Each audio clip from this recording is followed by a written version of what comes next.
ಏನಿದೆ ಅನ್ಯಾಯ? ಯಾಕೆ ಈ ದೌರ್ಜನ್ಯ? ಈ ಸರ್ಕಾರ ಯಾಕೆ ಹೀಗಾಗಿದೆ? ದೇವನಹಳ್ಳಿಯಲ್ಲಿ ತಮ್ಮ ಹಕ್ಕುಗಳಿಗೋಸ್ಕರ ಹೋರಾಡ್ತಿರೋ ರೈತರನ್ನ, ಅವರ ಪರವಾಗಿ ನಿಂತ ಸಮಾಜ ಕಾರ್ಯಕರ್ತರನ್ನ ಅರೆಸ್ಟ್ ಮಾಡಿದ್ದೀರಾ. 80 ವಯಸ್ಸದ ವೃದ್ಧೆ ಹಳ್ಳಿಯಿಂದ ತನ್ನ ಮಣ್ಣಿಗೋಸ್ಕರ ಬಂದಿದ್ದಾಳೆ, ಅವರನ್ನು ಅರೆಸ್ಟ್ ಮಾಡ್ತೀರಾ. ಯಾಕೆ ಅರೆಸ್ಟ್ ಮಾಡ್ತಿದ್ದೀರಿ?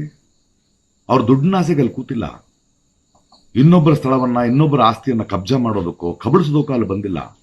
ತಮ್ಮ ಮಣ್ಣನ್ನ, ತಮ್ಮ ಬದುಕನ್ನ, ತಮ್ಮ ಭೂಮಿಯನ್ನ ನಮಗೆ ಬಿಟ್ಟುಕೊಡಿ, ಕಿತ್ಕೋಬೇಡಿ ಅಂತ ಹಕ್ಕನ್ನ ಕೇಳ್ಕೊಳಕ್ ಬಂದಿದ್ದಾರೆ.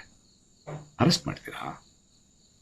ನಾನು ಅರ್ಧ ಗಂಟೆ ಅಲ್ಲ, ಬೇರೆ ಯಾವುದೋ ಒಂದು ಕಾರ್ಯಕ್ರಮಕ್ಕೆ, ಸದ್ಭಾವನೆ ಕಾರ್ಯಕ್ರಮಕ್ಕೆ ಹೋಗಿ ಬರೋದ್ರೊಳಗೆ ನಾನು ಅದರೊಳಗೆ ಭಾಗಿಯಾಗಿದ್ದೆ. ದಯವಿಟ್ಟು ನನ್ನನ್ನು ಅರೆಸ್ಟ್ ಮಾಡಿ ನನ್ನನ್ನು ಕೂಡ. ಇದು ಸರಿ ಅಲ್ಲ. ಹೀಗೆಲ್ಲ ನೀವು ಜನರಿಗೆ ಸ್ಪಂದಿಸಬೇಕಾಗಿರೋದು, ಹೀಗೆಲ್ಲ ನಿಮ್ಮ ಅರಾಜಕತೆಯನ್ನು ತೋರಿಸಬೇಕಾಗಿರೋದು. ಇದರಿಂದ ಹೋರಾಟ ನಿಲ್ಲುತ್ತೆ ಅನ್ಕೋಬೇಡಿ. ಕರ್ನಾಟಕದ ಪ್ರತಿಯೊಬ್ಬರಿಗೂ ಹೇಳ್ತೇನೆ, ಪ್ರತಿಯೊಬ್ಬ ರೈತರಿಗೂ ಹೇಳ್ತಾ ಇದ್ದಾನೆ, ಪ್ರತಿಯೊಬ್ಬ ಪ್ರಜೆಗೂ ಹೇಳ್ತಾ ಇದ್ದಾನೆ, ಇವತ್ತು ದೇವನಹಳ್ಳಿಯ ಮಕ್ಕಳು, ನಾಳೆ ನಾವು ಹಕ್ಕುಗೋಸ್ಕರ ಹೋರಾಡಿದ್ರೆ ಇದೇ ಆಗತ್ತೆ. ನಾವೆಲ್ಲರೂ ದೇವನಹಳ್ಳಿಯ ಆ ರೈತರೊಂದಿಗೆ ಇರಬೇಕಾಗಿರೋದು ನಮ್ಮ ಕರ್ತವ್ಯ. ಈ ಪ್ರತಿಭಟನೆ ದೊಡ್ಡದಾಗತ್ತೆ, ಖಂಡಿತ ಗೆಲ್ತೀವಿ. ಈ ದೌರ್ಜನ್ಯವನ್ನು ನಾವು ಪ್ರಶ್ನಿಸಲೇಬೇಕು.